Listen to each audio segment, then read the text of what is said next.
Most people go no contact to get their avoidant back. That's exactly why it fails them. And if you don't understand what I'm about to explain, you could be making everything worse while thinking you're doing everything right.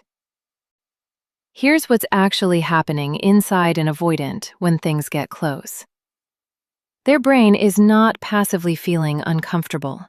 It is actively working to kill the feelings.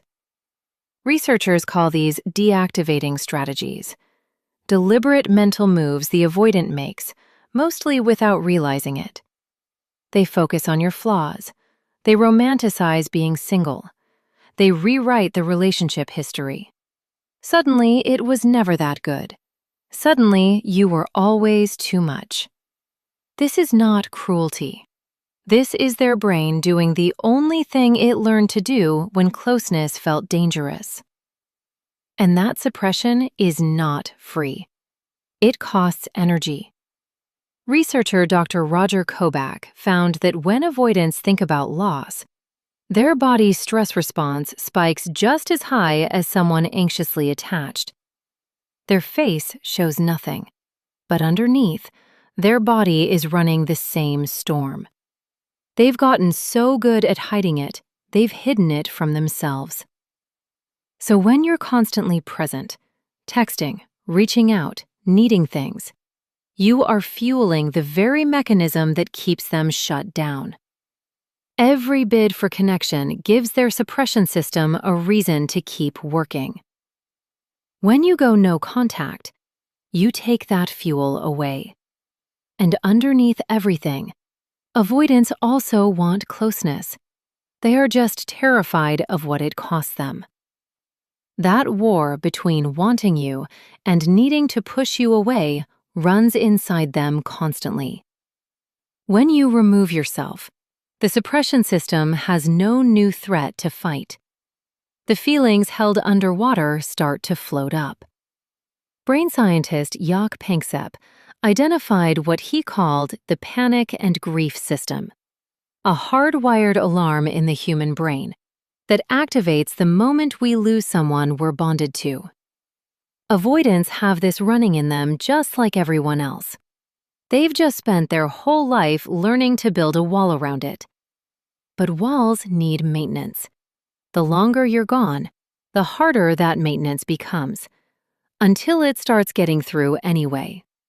In the 3 a.m. restlessness, the song that hits differently, the reflex to check your profile. That is what no contact actually does. It removes the fuel their suppression system needs to keep running. When someone you love pulls away, your brain fires its own alarm. Researchers call what follows protest behavior. You text more, explain yourself, replay conversations. Your brain thinks it's losing someone and is doing everything to stop that. But every one of those behaviors lands on the avoidant as more pressure. Your panic becomes the evidence their brain uses to say, "See, closeness is dangerous." You were teaching them their walls were necessary without knowing it. No contact breaks that loop, but only if you understand what you're actually supposed to be doing during it. Most people treat no contact like a waiting room, counting days, checking if the avoidant watched their story. That is contact withdrawal. Your brain is still in the same panic. You've just gone quiet about it. Real no contact is about calming your own system down. Dr. Sue Johnson found that the anxious-avoidant cycle is a dance, both nervous systems reacting to each other in real time.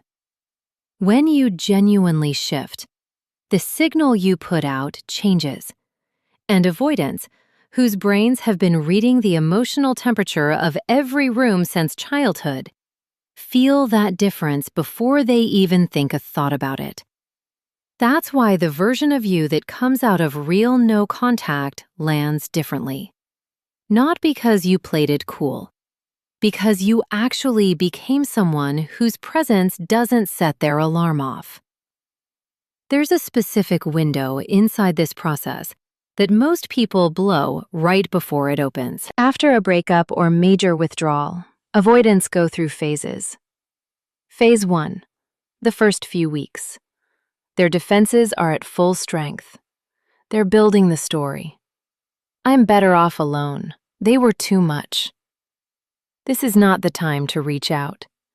In Phase 2, when the pressure has been gone long enough, their real feelings surface. The good memories come back. Researcher Dr. Mario Michelinser found that avoidants' suppressed feelings become reachable when they're no longer actively defending against them. This is the window. This is where the 3 a.m. text comes from. Most people break no contact right before this opens.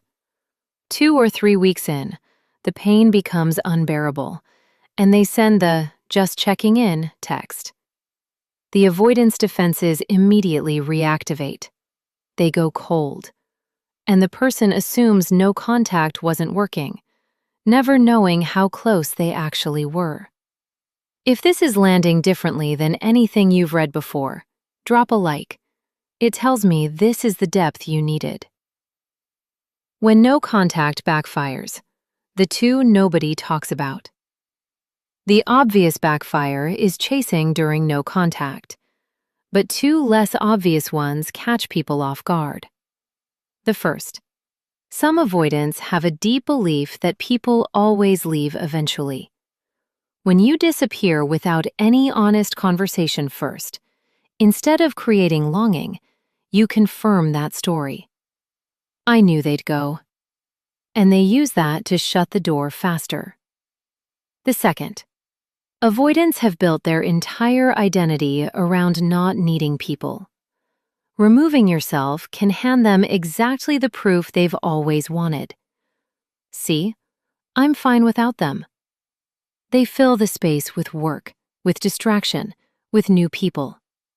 Months later, they've genuinely moved on, not because they didn't care, but because their brain is built to turn loss into confirmation that their walls were right. Which one sounds like your person? When things got close, what was their specific pattern? Drop it in the comments. The details matter way more than the general picture. If you use no contact as a strategy, waiting, scanning, white-knuckling through days, your body is still in alarm mode. Avoidants pick that up the moment you reconnect. But when you've done real work, when you've grieved the version of them you were holding on to, when you've rebuilt who you are outside of this, their brain reads you as safe.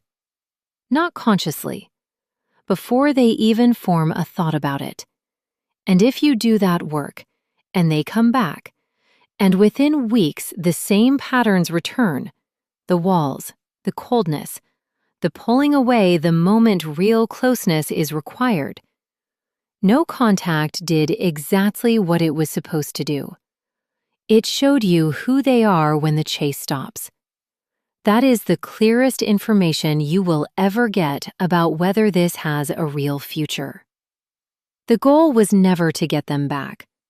The goal is to become someone who doesn't need to chase, and find out if they're actually capable of meeting that person. If you found value in this video, don't forget to like and subscribe.